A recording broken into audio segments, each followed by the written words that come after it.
దగ్గరలోనే grove park. Hyderabad లో అతిపెద్ద lake scented villa community. 884 Spanish model triplex villas తో ఎట్ దుండిగల్, గాగిల్లాపూర్. తన మీద అలాగే రంగుల రాజా పవన్ కళ్యాణ్. ఇప్పుడు ఆయన మొహానికి రంగు వేసుకుని ఒక పెద్ద సూపర్ స్టార్ అయిపోయాడు. Nobody says no, terrific, absolutely. ఆయన పెద్ద ఫ్యాన్ ఫాలోయింగ్ ఉంది.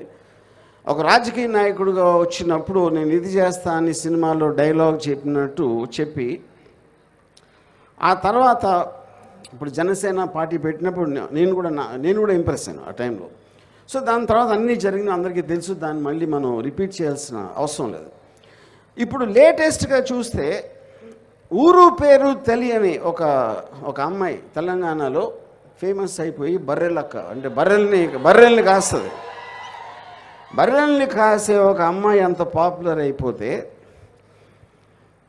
ఈయన సూపర్ స్టార్ అయ్యి ఉండి బర్రె లెక్క అయిపోయాడు. బర్రె లెక్కకి తేడా ఏంటంటే బర్రెలక్క, ఆ బర్రెలకి అక్క ఒక కాపరిగా కాస్తుంది. ఇక్కడ ఈయన బర్రెలాగా చంద్రబాబు నాయుడు, లోకేష్ వాళ్ళు ఏమి చెప్తే, అంటే ఇప్పుడు బర్రెలు గొర్రెలు ఇటెలు అటెలు దదా అని చెప్తా ఉంటే ఆ గొర్రెలు బర్రెలు ఏమి చేస్తాయో ఇప్పుడు సూపర్ స్టార్ పవన్ కళ్యాణ్ అది చేస్తున్నాడు. ఇది నేను జనసేన మనిషిని కాదు, కానీ జనసేన కన్నా ఎక్కువ పవన్ కళ్యాణ్ నాకు ఇష్టం. కానీ ఇప్పుడు అది మొత్తం పోయింది నాకు, because of his thing. So ఇప్పుడు అలాగా ఇప్పుడు లోకేష్ అని అసలు ఎవరు చంద్రబాబు నాయుడు కొడుకు కాకపోతే అతని యొక్క కార్యకర్త దగ్గర బాయ్గా చేయటానికి కూడా తనకి పొజిషన్ లేదని నా ఫీలింగ్. ఏది మామూలు కార్యకర్త దగ్గర నేను చెప్పేది. ఇప్పుడు ఆయన ఏమీ చేయకుండా, ఎక్కడ ఒక గెలవకుండా, అసలు ఈయన ఏదో ఒక పెద్ద మహానుభావుడు అనేసి ఆయనే అనుకుని, ఆ ఫాదర్ ఏమో పుత్ర ప్రేమతో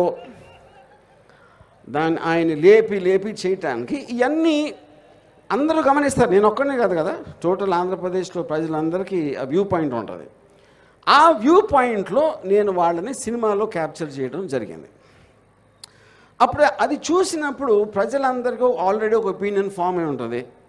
ఆ ఒపీనియన్లో చూస్తే నువ్వు చేసింది కరెక్టా లేకపోతే కాదా అని థియేటర్లో ఉన్న వాళ్ళకి తెలుస్తుంది. ఎందుకంటే చేసింది వాళ్ళ కోసం. మీరు స్పీచ్లు ఇచ్చినా, ర్యాలీలో మాట్లాడినా, మీటింగ్లో మాట్లాడినా, ఎక్కడ మాట్లాడినా సరే ఫైనల్గా ఇంకొకళ్ళకి కమ్యూనికేషన్ చేయడానికి ట్రై చేస్తున్నాం. అలాగే ఈ సినిమా అనేది నా కమ్యూనికేషన్ నేను వీళ్ళ మీద ఫీల్ అయ్యేది.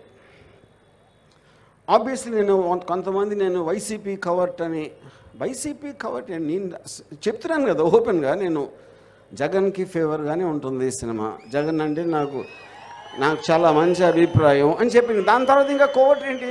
ఎందుకంటే వాళ్ళు ఉట్టి కోవట్లనే ఉపయోగిస్తారు. స్ట్రైట్గా కొండ బద్దలు కొట్టినట్టు చెప్పేస్తే వాళ్ళ కన్ఫ్యూజన్ వచ్చేస్తుంది, ఇదేంటి ఇది ఏం చేస్తున్నాడు అని, యూనో.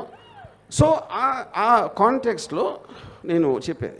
సో ఇప్పుడు ఈ సినిమా నా ఉద్దేశం ఏంటి అంటే, నాకు అర్థమైన వాళ్ళ క్యారెక్టర్ని, వాళ్ళు మాట్లాడితే బట్టలు ఇప్పదీసి కొడతాం, లేకపోతే గొంతు పిసికేస్తాం, దవడ పగలు కొడతాం. ఆయనేమో ఒక ఎర్ర బుక్ అంటాడు, అది ఎర్ర బుక్క ఎర్రి బుక్క అనేది మనకి తర్వాత తెలుస్తుంది, యూనో. అంటే ఒక డిక్టేటరా మీరు? డెమోక్రటిక్ కంట్రీలో పేర్లు రాసేసుకుని వీళ్ళందరి సంగతి చేస్తా అంటే నాకు తెలిసి కిమ్ యాన్ యంగ్ కూడా చేసి ఉన్నాడు అలాంటిది నార్త్ కొరియాలో, యూనో. సో ఈ కైండ్ ఆఫ్ రెటారిక్ డైలాగ్స్తో వచ్చే వాళ్ళ మెంటాలిటీ ఎలా ఉంటుందని నేను రీసెర్చ్ చేసిన అవసరం లేదు. మీరు ఎవరైనా సరే యూట్యూబ్ వీడియోలు చూస్తే తెలిసిపోతుంది దాని గురించి. సో వాళ్ళేమో చెయ్యలేని పని, బట్టలు ఎవడదీసి కొడతా, పరిగెట్టిస్తా అని ఏదైతే చెయ్యలేని చెప్తున్నారో, నేను వాళ్ళ నిజం బట్టలు కాదు, వాళ్ళని నేకెడ్గా చూసే ఇష్టం ఎవరికి ఉంటుంది, కానీ అది వేరే విషయం. వాళ్ళ యాక్చువల్ ఆలోచనని, వాళ్ళ సంకుచిత్వానికి ఆ బట్టలు మాత్రం ఈ సినిమాలో కంప్లీట్గా ఇప్పైపోతున్నా. So this is my final stage of film and I want to thank